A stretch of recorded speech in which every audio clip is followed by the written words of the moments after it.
All right, let's get right into it. Today, we are tackling a concept that is absolutely central to modern Next.js, the big difference between server and client components. Trust me, once you really get this, it's going to fundamentally change how you think about building web apps. You know, for the longest time, web development has felt like this trade-off. Do you want a super fast, static site, or do you want a rich, interactive, app-like experience? It always seemed like you couldn't really have the best of both worlds. Well, that's the exact problem that Next.js's component model is designed to solve. To really get our heads around this, let's use a simple analogy. I want you to think of your web app as a restaurant. The server is the kitchen, and the user's browser, that's the dining table. As you're about to see, where the work gets done makes all the difference. So, the Next.js app router, the new router, basically divides the work of building your user interface. Some components do all their work back in the kitchen, that's the server, while others come out and do their work at the table, that's the browser. Understanding this split is, well, it's pretty much the key to mastering modern web performance. First up, we've got server components. These are like the chefs in our restaurant. All of their work happens behind the scenes, in the kitchen, on the server. The only thing that gets sent out to the customer's table is the finished dish. And in our case, that's simple, lightweight HTML.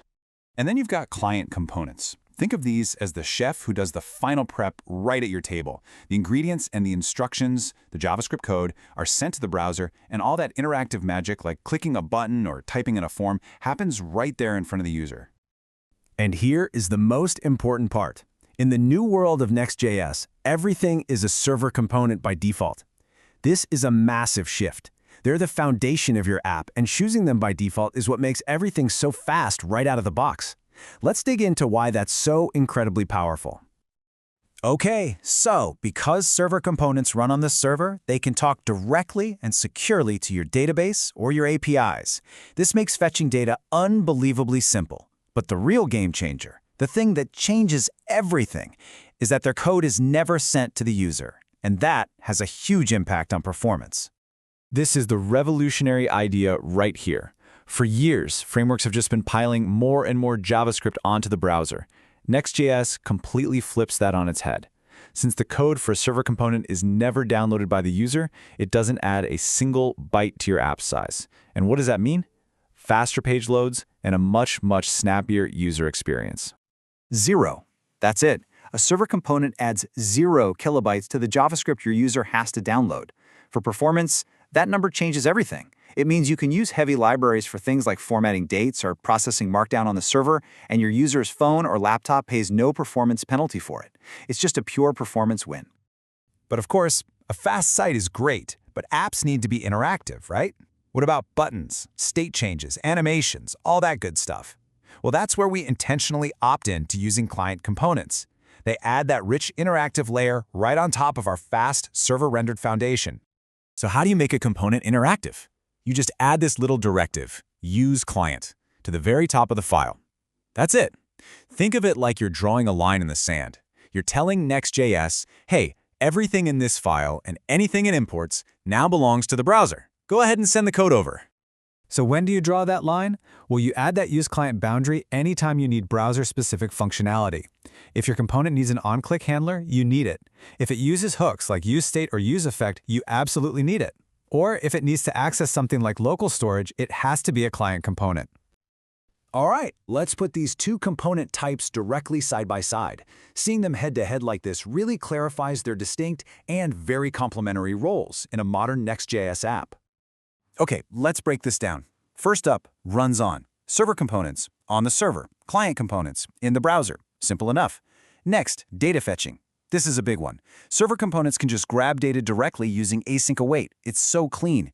Client components have to do it the old-fashioned way, after they render using hooks. Now, the biggest difference, bundle size. Server components, no impact, 0.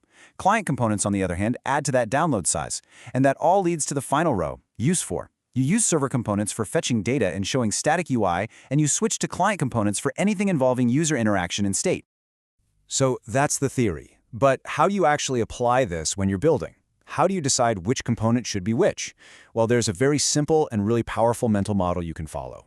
Here it is, the golden rule. Build the most performant application you can by default and only opt in to client-side JavaScript when it is absolutely necessary for the user experience. It's really just a simple three-step process. First, always start by building a server component. Just assume it will be one. Then, ask yourself one question.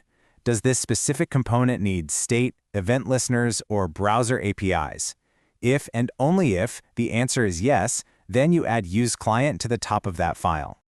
And here's the pro tip that will take your apps to the next level. Push your client components as far down the component tree as you possibly can. Don't make an entire page a client component just because it has one interactive button. No way. Instead, make just the button a client component and keep the rest of that page as a fast, lightweight server component. You're creating small islands of interactivity in an ocean of fast, static content. You know, this whole thing leads to a much bigger question.